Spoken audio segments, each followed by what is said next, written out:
Welcome to the Notary Educators with Kimmi YouTube channel. Hosts Kimmi and Jeff Nunnally, along with Alexis Franklin, share expert insights to help you launch and grow a successful mobile notary business, no matter what state you are commissioned in. Learn how to become a top-notch loan signing agent and get answers to common notary questions. Explore our all-inclusive $47 monthly training library, plus live weekly online coaching sessions with courses on general notary work, wedding efficient services, remote online notary, ink fingerprinting, apostille, translation services, and I-9 completion. So please remember that Notary Educators LLC is your one-stop shop for notary training. Now sit back and watch Kimmi and crew, and don't forget to subscribe to the Notary Educators with Kimmi YouTube channel for more tips. Take your notary business to new heights. The next thing you have to do is submit an application.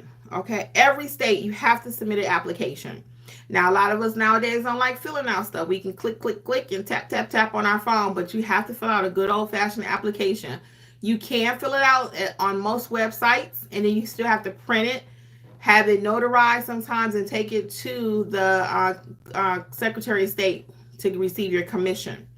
Okay, so you will fill out the notary application, again, depending on what Secretary of State office you go to, where you're located. And it's usually, so whatever state you're in is also broken down by county. So you have to find out what county you live in. Sometimes people don't even know what county they live in. No shade, but people don't know what county. So you may live in California, but what county do you live in, okay? What jurisdiction do you live in? Or what borough, if you're in New York, where you live at? So this may involve paying an application fee, which is very minimum. That's why I love this business. Also, the startup cost is so small. So like in Georgia, it's only like $46 to $50.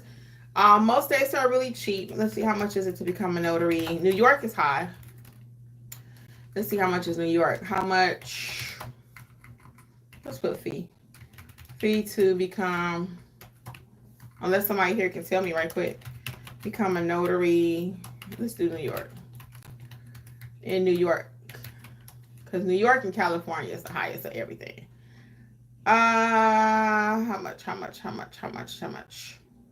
Oh, you see, yeah, New York is $60. Then you got to take a $15 exam.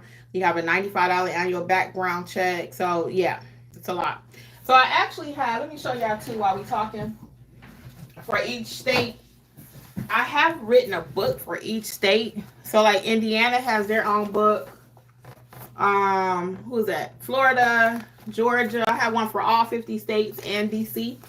And it goes over a lot of the stuff we're talking about today. But this book actually tells you how to start your notary business. That's something else too that your state is not going to do. The state don't even recognize that you're starting a notary business.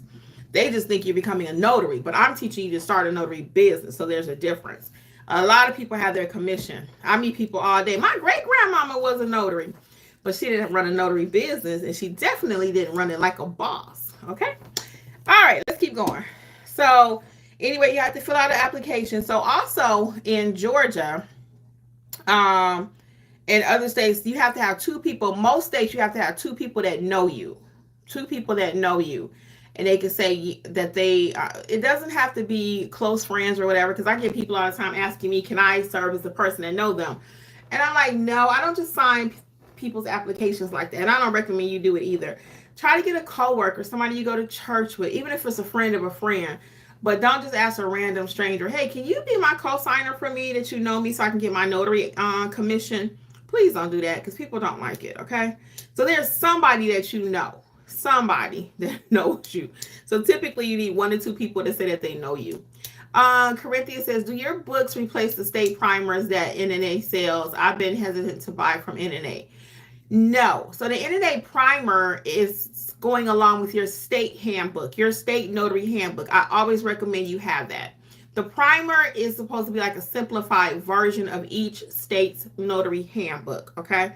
So I bought a primer just because I'm an educator and I want to know a few years ago. Would I recommend it? If you have your state handbook, it's more than sufficient. My books are designed that I wrote for each state to help you start your business. None of those books help you start your business. So in my book, I cover such things as pricing, marketing, well, let's see. the opportunities, let's see what else. General notary work versus loan signing, remote online notary, how to network, what is general notary work, how to become a signing agent. So my books cover the whole how to do the business, okay? How to start it. And it covers the part we're going over right now for each state. I have links in there. If you do the digital, that you can just click and it'll take you to your state website. So it's very thorough, but it doesn't replace your state handbook. It just teaches you how to do the business. Tennessee doesn't have an official handbook, just a general guide, and doesn't contain a lot of specifics.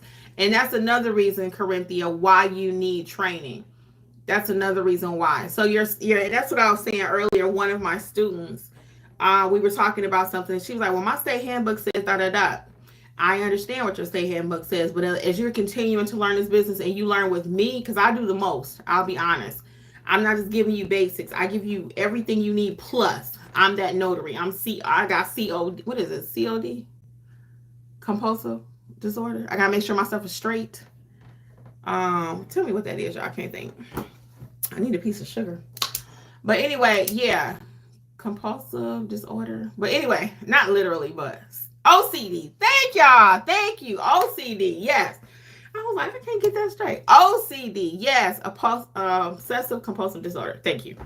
But that's me when it comes to my notary business, though. I want to make sure everything is correct. I don't just half step. So I'm going to teach you things sometimes that your state might be like, for example, in many states, it says you don't have to have a journal. I've been doing this thing here on YouTube for like 4 years, and I have my business for like 6. Day one, I don't do nothing without a journal. So your state says you don't have to have a journal, but your girl says you do. So I'm going against what the state says, right?